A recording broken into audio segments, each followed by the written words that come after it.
All right. Hey, everybody. We are back here at No Fear, the podcast that explores the boundaries of courage and fear. I am Pete Pepe, one of the co-founders of 3777. And I have the great pleasure of having the other two co-founders with me today. My partners in crime, Mr. Eros Sapanen to my left and Mr. Jeb Corliss straight in front of me. All right. Today is going to be a heavy-duty one. I think Jeb's been looking forward to this for quite some time. Our subject today is none other than death. All right, to kick it off, I'm going to hand it over to Eero to get things started. Yes, so today we're going to be talking about the greatest fear for the entire humankind, and that's our own mortality. Jeb and I have been living dangerously for like 3 decades now. And it's a miracle that we're alive. It really is for everything that we've gone through. But along our journey, we've lost good friends and family members through the type of sports we've taken, through drugs, to even murders, mental issues. So we've have to encounter a lot of death and dying, unfortunately. But because of these experiences, they kind of formed our philosophy and a mindset how we see death and dying. And this has been, I've been traveling for 30 years. It has been our favorite conversation, and to be more specific, Jeb's my favorite conversation. and when it's Jeb's favorite conversation, I also participate and really enjoy. It has really defined our friendship is our conversations of what is being alive and what is to die. And probably one of the main purpose of this podcast was to do this specific episode. I wanted to hear the gold that comes from your mouth related to your perspective of just being alive and death. So without further ado, but before actually we go here, I want to suggest a friendly game. So it's a drinking game. So let's see how far you guys get. So every time Jeb is going to mention death or dying, you'll have to take a drink, and let's see how many times you need to use the toilet. So I have a feeling that if they do that, they'll die by the end of the episode. that one. They'll die from alcohol poisoning, almost certainly. At least we can have a laugh about it. Yeah. Well, I mean, honestly, death has been a subject that I've been fascinated with since I was a child. I mean, it's something. I had my first near-death experience when I was 5. And it's funny because at this stage when I meet people, I see the difference between an adult and a child based on their understanding of mortality. Right? I've seen some 5-year-olds who are adults, and I've seen some 80-year-olds who are children. Because there are some people who still believe and leprechauns and Santa Claus and imaginary friends, and they're old, but they for some reason still believe in fantasy, which is fascinating. And I guess should I talk a little bit about the first time I died or almost died? Why not? Okay. Well, when I was young, this is where my obsession came from. I mean, it's where it started. So when I was 5. My parents went on a trip to India. We went to India and Nepal, and we spent quite a bit of time there, almost a year. And during that time, I went from 5 years old to 6 years old. And I can't remember if I was 5 going on 6 or if I was already 6 when it happened. But it was right around that time frame. I was in New Delhi, India, and I got something called the Delhi belly, which is a really aggressive form of amoebic dysentery. And it kills a lot of people. I mean, in the world right now, it's basically malaria is number 1. Number 2 is dysentery kills children. What does it do to you? Just the diarrhea and dehydration? Yeah. So what it does to children, especially in third world nations, is it causes heavy dehydration through vomiting and through diarrhea and through. I lost a third of my body weight. So and my parents, when they took me to the doctor, the first doctor they took me to told them that I was going to die. They're like, "I'm sorry. There's nothing we can do. It's too far gone. He's already lost too much weight. He's already lost too much. He's going to die." And my parents were like, wrong answer. And they took me to another doctor who was a little more Western. And he said, I'm not going to pretend this is bad. I mean, he's in a very bad shape, and, we'll do what we can do. And I didn't end up dying. But I do remember going through very heavy hallucinations. I hallucinated. Like I said, I lost a third of my body weight, and it took months. I mean, it was a very heavy experience. And when I came out of it on the other end, I changed. It changed me as a human being at a very early age. And I understood that I was going to die. At some point, it was coming for me, and there was nothing I could do to stop it.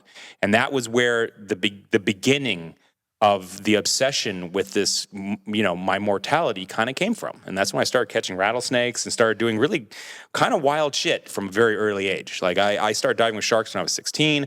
I started doing, I was jumping off roofs and I would like jumping off stuff as a little kid. And I loved playing with weapons and blowing stuff up and setting things on fire. I was a wild child. And a lot of it was wrapped around this concept of mortality and trying to understand. And since then, when I got into my like teen years at 18, I started dating a born-again Christian. I read the Bible and started learning about religions. And also when I was a kid, traveling through India and Nepal, I also learned about like Buddhism and different types of religions. So I've always found religion quite fascinating as well, because it deals with death and what people think about death. And, it's funny, now I'm 48 years old and I've developed a very strong opinion on death and what it is and what it means. And I guess the best way to describe like my concept is I was actually having a debate or a conversation, however you want to like. And we were actually doing promotion for the Point Break movie, and we were sitting in an airport after the whole promotion was over, and we were getting ready to fly home. And we were all just kind of sitting, getting ready to get on aircraft to fly home back to Los Angeles from Vegas. And she came over, sat next to me. She was a little tipsy, and she started asking me some questions about like, what I thought about like religion, basically. And mostly like spiritualism. She got like kind of into this kind of spiritual thing because she's like, with the stuff that you do, and the fact that you face death the way you do, like, what do you believe? Like, do you think there's something afterwards? And so I go into a conversation basically explaining, no, I don't believe anything comes after. And that I do believe that when you die, the word is exactly, it's not ambiguous. It has a definition in the dictionary. It's not, there's no question what the word means. It doesn't mean you continue. It means you're dead. It's over. And it just so happens every language man has ever come up with has a word for it. And the word is not ambiguous in any of them. I mean, it's a very clear definition of what that word means. And then by the end of this kind of conversation, we're kind of like going back and forth and stuff. And she says, nobody really knows what happens when you die. That's what she said. And that's a statement that a person makes when they want to stop the conversation. They don't want to talk about this anymore. It's making them feel very uncomfortable, and they don't want to, they're like, okay, we're done. Nobody really knows. We're just going to have to agree to disagree kind of thing. And I have heard that my whole life. And all of a sudden, I'm like, you know what? I don't want the conversation to be over. I actually want this conversation to continue because I don't agree with you. I don't agree with that statement. I want to do a thought experiment with you, right? And what I want you to do is don't just reject what I'm about to say, because you're going to want to. Like, you're going to just want to, like, yeah, this is not. So what I want you to do is, instead of just rejecting it, I'm not even saying this is what I believe. I'm just saying this is an idea to think about, right? Accept it, don't accept it. That's not what this is. This is just listen to it and just see if you can hear it, right? So I'm going to make the argument that we absolutely know exactly what happens when we die. I'm not just saying me, I'm saying you. I'm saying every single person. Basically, every Homo sapien for the last 250,000 years has known what happens when we die. And not just Homo sapiens. You go back to Neanderthal. Neanderthal were burying their dead and burying them with flowers. They knew what happened when they died. And they get eaten by animals. So they try to bury them so they won't get eaten by animals. I mean, it's pretty obvious. And I think that's what's happened is and if Neanderthal is 800,000 years? I mean, it's a very long time we've understood death. And I think that humans don't like what we understand. We don't like what we know. It's terrifying to us. So what happens is we tell ourselves these really elaborate fairy tales. And we've developed thousands of them. I mean, if you go back in time, there are thousands and thousands of elaborate fairy tales to try to make ourselves feel better about death, and about what it is, because we don't actually really die. No, we go off to this magical place after we die and continue consciousness, which to me, I think that's not true. And I think that's why people get so upset when people die. And I've been to a lot of funerals. I've watched a lot of people die. I've been around a lot of death. I've experienced a lot of death. And what I always found very fascinating is that the more religious a family was, the worse they seemed to take it, which was really strange to me, because I'm always like, you would think that an agnostic or atheist family or a scientific family would take it worse because the person's dead, they're gone, they're never going to see them again. But for some reason, and through my experience, they've seemed to handle it better than the ones who are very religious. The times that I've gone to very religious ceremonies, everyone's crying, everyone's upset. And I'm kind of sitting there going, why would you be upset if you truly believe they weren't really dead? Like, if you really believe that, death is not the end and they're going someplace afterwards, why would you be upset at all? Actually, you should be kind of stoked for them. It's like, oh, they're off in a perfect place. I'm going to see them later. It doesn't make any difference. Who gives a shit? It's irrelevant, right? So I've never understood why religious people seem to take it so hard, whereas the people who are more atheist or more agnostic or more like scientific about things seem to take it a bit better. I don't really understand why that is, but it's something that I've noticed. So what it shows me is that a lot of people, say or really desperately want to believe there's something afterwards or something else, that death doesn't actually exist. It isn't actually real. But I have a feeling that most people know deep down that it is real, that death happens to all of us, and that it's really kind of upsetting for them. Yeah, and I think it's like death. Once you accept it, I think it frees you in many different levels. And we've been talking about the samurai mentality, but often death is like the pink elephant in everyone's life, especially in the Western societies when we don't really talk about it, that it's a clean operation. But I think it's just an interesting point, like having to encounter a lot of death. That I think it changed. I'm not also a religious person, but I can see how religion has brought a lot of hope for a lot of people, and in that.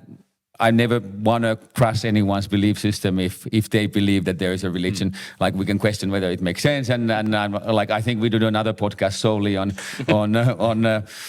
religion. But going in the name of death, and I think we have to kind of reflect it through the 3777 perspective. Like, our symbols are like representing a grave, and that's where we're all going to end up. So to kind of give a positive twist for like a death. So is there any way that do you see that it has desensitized you in some ways to seeing it so much, or? This is what I think. I think that death, I'm going to tell you what death is, right? I'm going to just tell you right now. This is not going to shock you. You're not going to be surprised, and you're not going to be like, oh, no, it's not. This is death. Death is you melting right back into the universe from where you came and being released from consciousness. It's that fucking simple. It really is that easy. And when you accept that reality, right, that you have a very small period of time to exist, let's say it's 50 years, let's say it's 100 years, let's say you're lucky and get 120, right? It's not that much time. And when you realize that it's limited, that's what gives that time value. That's what makes it matter. That's what makes it important. The reason why this conversation the three of us are having right now means something is because we can only have so many of them. And one day, we will be dead, and we will no longer be able to have these conversations. Now, if we lived forever, like if we died and went somewhere else, we could have these conversations for an eternity. This would be fucking pointless. I'll catch you in a million years. Let's talk about it then. I mean, who cares? It doesn't matter. It's fascinating because, the fact that it's limited is what makes it matter. The relationships that we have matter because we're going to, and you really start understanding that when you start losing people you actually care about. When my little sister died, I didn't really realize how important she was in my life until she was gone. And you hear this a lot. And I think that this is one of the reasons why people get so, like, religion becomes important, because until she died, I didn't fully understand religion. I didn't understand why people were so, they wanted it so bad and wanted to hang on to it so strong, because I was just like, I just don't get it. I don't understand why it's so important. But when she died, all of a sudden, I got it. I would have given anything to be able to talk to her one more time, to be able to see her one more time and be able to have the conversation that I didn't have while she was alive. And it was a powerful feeling that I cannot even put into words. It was upsetting because, I've watched so many people die. I mean, over 100 good friends. I've watched over 200 base jumpers, who are buddies of mine, people I knew, people I hung out with, people I had dinners with, who all died. I mean, it's hundreds. And it's, I thought that I understood death. I thought that I got it. But then when she died, all of a sudden, that's when I was like, oh, this yearning of like wishing I could see her again, wishing I could speak to her again, wishing that there was something afterwards. I'm like, I get it now. I can understand. I don't believe it, but I can understand why others would like it to be real. You know, so best way to describe it, to answer your question, it's like, you know, I actually don't have an answer for that question. But I think it's like a lot of people are talking about the fear of death, and I've been reading a different perspective on it. But I think ultimately, we're going to die the way we lived. And I think that taps into the courage with the 3777 and that what we've been preaching around. Because if your life is full of fear and hesitation and anger, like most likely on that deathbed, those are going to be your thoughts and your kind of those that's going to be reflected. But if you approach everything with courage and with curiosity and have like gratitude and love in your heart, then usually if you have that mindset, that probably follows you when the final curtain comes to us. Yeah, it almost seems like it's something, it's like a wake-up call. People kind of have to train themselves to have that acceptance. But it's always like, you don't want to live with regret. That's something that we're not going to ever have, like regret in the deathbed. Yeah. And when you talk about a lot of the nurses at elderly homes, when they're there for the final moments of when someone's dying, it's hardly ever about the things that they did. It's almost always about the regret, the things that they pushed aside. The things they didn't do. Yeah. Yeah, it's true. Yeah. I mean, look, that's a great point. I mean, again, it's like, that's why we have 3777 and we have this growing communities. I think people are understanding more in this day and age that life is precious. There's not much time. Like you said, you might think 80 years or 90 years is a lot of time, but we all know it's not. So to sit there and sit back and go, I wish I'd done something or I wish I should have, it's like you just can't. You know, there's something that I have a kind of a unique perspective on death as well, because I've had so many near-death experiences. And it's funny too, because I've had so many near-death experiences, I can't count them. It's beyond my ability to count. I have literally hundreds and hundreds of them. But I have actually 2 death experiences where my heart stopped and I stopped breathing. I've drowned and I've frozen, and I've done both. And what's fascinating is, you know, you hear people tell these incredibly remarkable near-death experience stories where they talk about tunnels and seeing relatives and, you know, all these really remarkable things, right? And they get this wonderful peace and they speak to some super being or, you know, and this is what I'm going to tell you about all of those. They're all full of shit. And the reason why they're all full of shit is because when you go through a traumatic experience, you want to know what the number one thing that's not very accurate? Your memory. Your memory gets, I mean, we're just talking someone steals your wallet. You can't remember what the guy looks like. I mean, it's that friggin' simple. So when you're in the process of dying, your memory is dog shit. And I can tell you from experience that my memory of those experiences are not accurate. They can't be, because I just know how memory works. And so the more complicated a near-death experience story is, the more fabricated it is. And I'm not saying that they're lying. I'm not saying that that's what it is. I'm saying that they are creating memories. What's really interesting is when you have a near-death experience, the number one thing that happens is everyone wants to know about it. All of a sudden, you become super interesting. People want to hear, well, so what happened when you died? Like, what happens afterwards? Everyone wants to know, right? And I'll say this. I've been around people who've had a near-death experience, and you want to know the number one thing they say when they come back is, where am I? What's happening? They don't even know what the fuck is going on. Most of the time, they can't even recite their own name. They don't know what day it is. It's like when a person gets knocked unconscious. They don't remember what the hell's happening. And that was me. Like when I came back, I didn't know what the fuck was going on. And my memories from before and my memories after actually fold over each other. And things that I thought happened after happened before, and things that happened before happened after, and in my whole mind. And so I have these really intricate memories of what happened now, but they came after the fact. I started remembering them later, which was really interesting, right? Yeah. And I'm not so sure how many of those memories are real, or how many of them are from me telling the story over and over and over again. And I've noticed that the stories from the people that I was with when it first happened, and them not remembering jack shit, and then all of a sudden they start remembering. And then 5 years down the road, it is the most unbelievable story you're ever going to hear. And you're sitting there going, dude, none of that. I mean, you didn't say any of that when it happened. None of it. So, I'm not saying they're lying. I don't think they are. I think that they are remembering things. And now, let's just say some of my memories are real. Let's just say that I actually am remembering some things from this accident. Well, how many of you have ever had a dream? Like every friggin' night, where you can create whole universes and create whole environments and whole new people and see your grandma and your grandpa and see people who've been dead and whatever. In dreams, you can create anything. And in the process of dying, there's a very interesting thing, and this is something I can remember from going through the experience, is as you're dying, it's quite painful.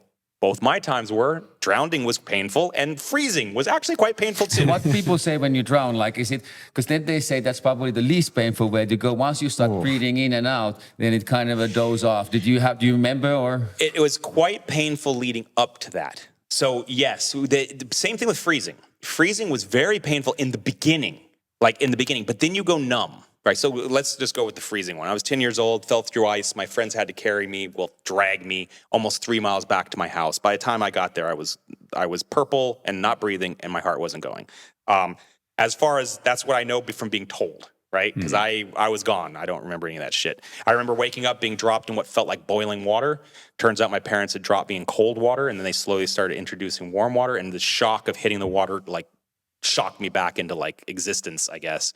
But my memory, and again, take it with a grain of salt, because I do, but I remember falling through the ice and it feeling like burning needles going through my skin. I felt like I was on fire. And then I remember, like, luckily the water was shallow. It was only up to like my chest, and I was able to like grab on and pull myself out and get to the shore. And I remember trying to pull my clothes off. Like, I remember I felt like I wanted to take my clothes off. So I started trying to take my clothes off. My friends, we were little. We were 10 years old. We were like, and they wouldn't let me take my clothes off. And I'm like, and I don't know why I was trying to take it off, really, because I wasn't really burning, right? But it felt like I was burning. And I'm just like, I got to get the clothes off. And they're like, no, leave those on. That's why you find naked people at Mount Everest, because, they have the same You start taking your clothes off. I don't know why, but they wouldn't let me take my clothes off. And then we started moving, like we knew we needed to go. But I didn't get very far. Like, it may be 5-10 minutes before I started getting really tired. And the pain went away, and it became kind of numb. Like, I remember becoming numb, and actually started feeling warm. It was weird. I actually started kind of feeling like this warmth coming over me, and I got really tired. And I remember sitting down and being like, just go get my parents, bring them back. And they're like, no, we can't leave you here. We can't leave you here. I'm like, just go get them, bring them back. I can't walk anymore. And then I remembered laying down, and I remember each one grabbing a foot and starting to drag me. And then I can kind of remember laying back, and I remember looking up, and I remember seeing trees kind of like slowly moving. And I remember just and everything was very peaceful and super calm and very relaxing. And I was like, it felt so good. Like, I just felt great, actually. And then it started kind of like getting dark around the edges, like vignetting, and slowly getting darker. And then it just went to black. And then, when did the flames come? Well, that's what's kind of funny, because, when you go to sleep, time has passed, right? Like, there's been time between you putting your eyes closed and opening them. Time has passed. You don't really know how much, but you know that there's been time. From the time it went black to the time I was awake again, there was no time. There was nothing. There's literally, like I said, things that I thought happened before happened after, and things I thought happened after happened before, and it kind of like time folded on itself. So that space doesn't exist. It's just gone. Like, there's nothing. Like, and it's hard to even wrap your head around what nothing is. Like, we don't understand nothing because we don't exist in nothing. There's always something, So it's very hard for us to wrap our head around the concept of nothingness. I guess the best way to describe it is, there was billions of years before you were born. What was going on? What do you remember from that? Right? Well, that's what you're going to remember after you're gone. Same thing. There's billions of years before you're born. There's going to be billions of years, if not trillions, after you're gone. And whatever you remembered from before birth is probably what you're going to know about and remember after it. And I think that this experience of consciousness, to go back to this story with this executive, she starts talking, she's like, well, the soul. And I'm like, well, why don't you explain what that is? Can you explain to me what you mean by the word soul? Like, what is that? And she's like, well, it's kind of your essence. It's like who you are. And I'm like, well, okay, let's just, for the sake of argument, is that thing that if, it's like making decisions, and if it's good, it makes good decisions, a God will judge that, and then you get to go to heaven. Or if you're bad and you make bad decisions, God judges that and it goes to hell. I mean, is that what you're going with? She's like, well, I'm not really religious, but I guess she said she was spiritual. So it was like a different kind of thing. But she's like, I guess, yeah, it's you. It's your essence. It's who you are. And I'm like, well, if that's how you're describing a soul, I can basically disprove that instantly, like right now, like very easily. And she's like, what are you talking about? I'm like, lobotomy. Why is it that I can go into your brain, damage your frontal lobe, and change you fundamentally, change you as a human being, change the decisions you're going to make in your life, whether they're good or bad? I knew a guy, 20 years old. He was a construction worker, super nice guy, totally normal. He was kind of a fun dude. He's funny. He fell, landed on his head, damaged his brain, and became a different human being. Completely. Like not even, dude, not the same guy, right? So if I can damage your brain and fundamentally change you as a human, then how can you pretend your consciousness is separate from your brain? How can you pretend that it's that literally your consciousness doesn't come from your brain? I know, that's a good point. I mean, that's so for me, and then I had someone, I was like using this argument on someone recently, and she didn't know what to say. She's like, you know what? I'm a little tipsy. I'm going to need to go home. I'm going to do some research. We're going to have this conversation again. And I'm like, dude, anytime. I love talking about this, right? But I was telling this argument to someone recently, and their argument was, well, what if the brain is just an antenna?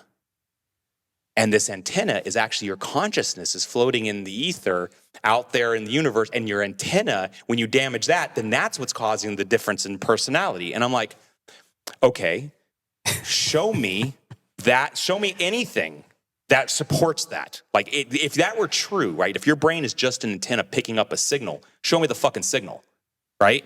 Show me where the signal's coming from. Use some form of technology, some form of anything that can...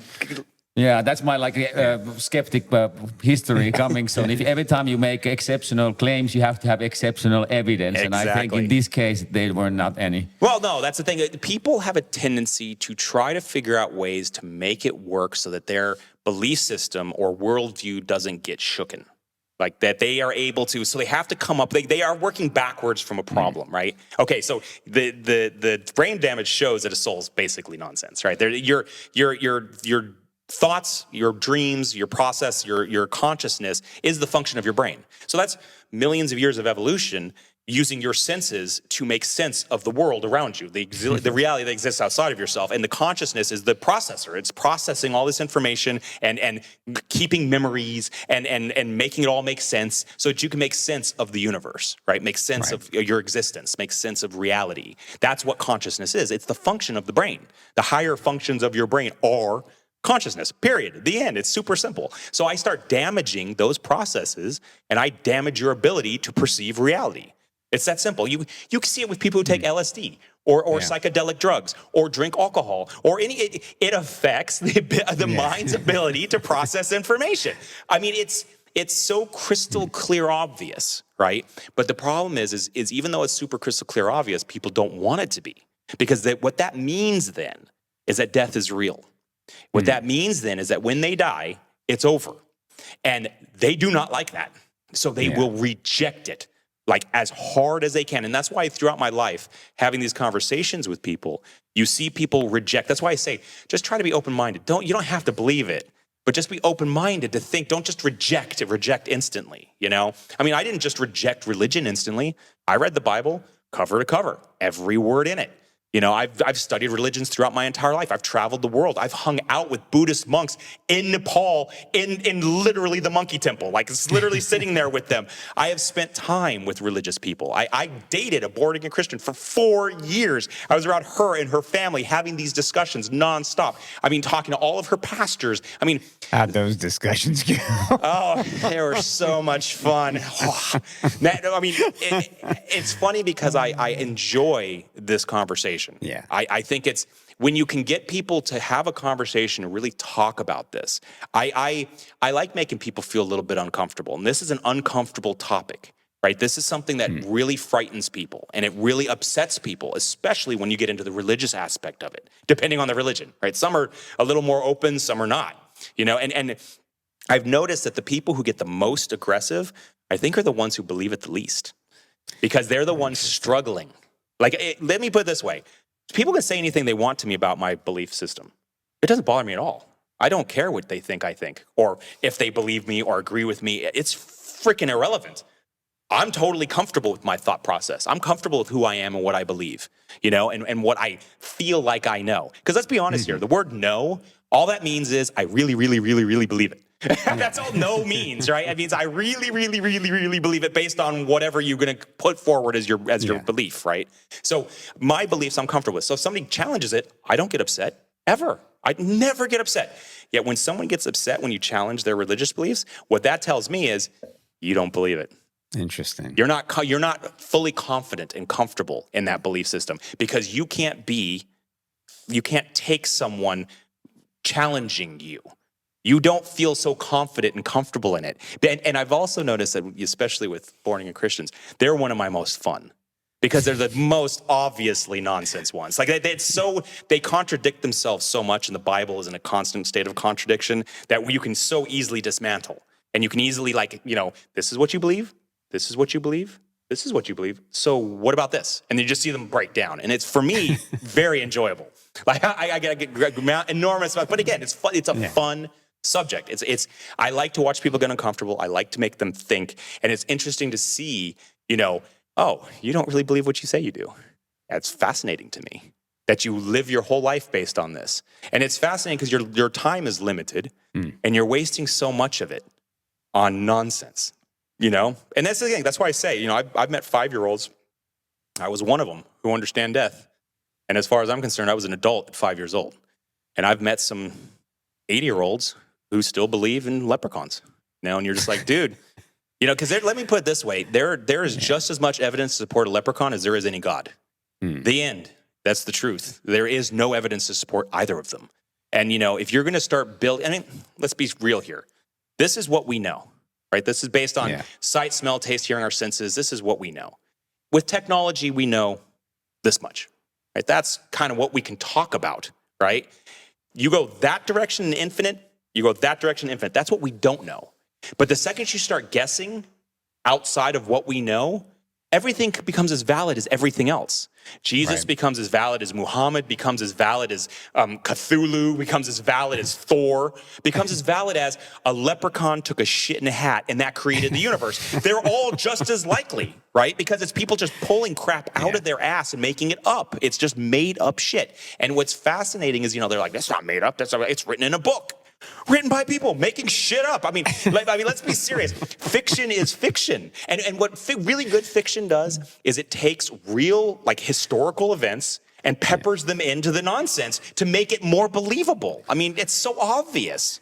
What was your one? I think now we're doing 2 episodes. We do a religion and death. No, don't worry. I got a lot more. But what was the 3 different religions, 3,000 of them, and then find out that's a...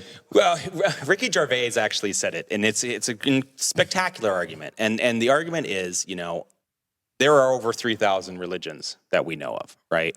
And a religious person, let's just say it's a Christian, they believe in one of them.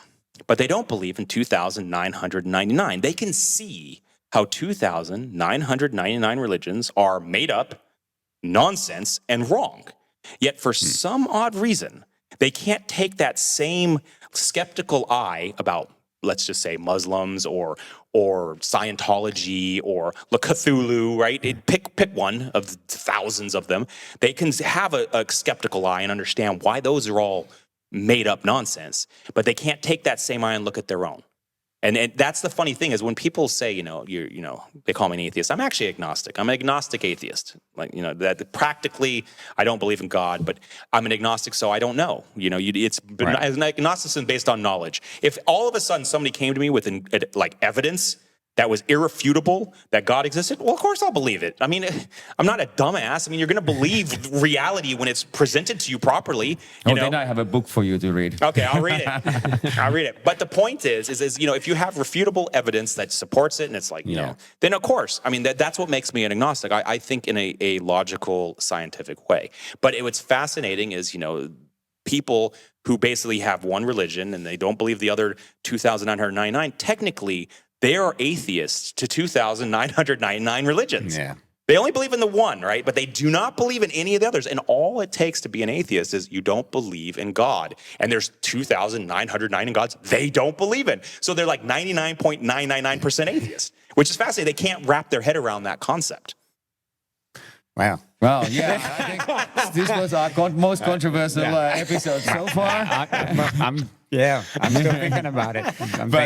And so then to kind of roll it back to this, it's like, yes, if you don't want to gamble on religion, what's in the afterlife, it's important to pack as many great memories here, and you live your life with gratitude and love, and when you're in the deathbed is to kind of see the world from that perspective.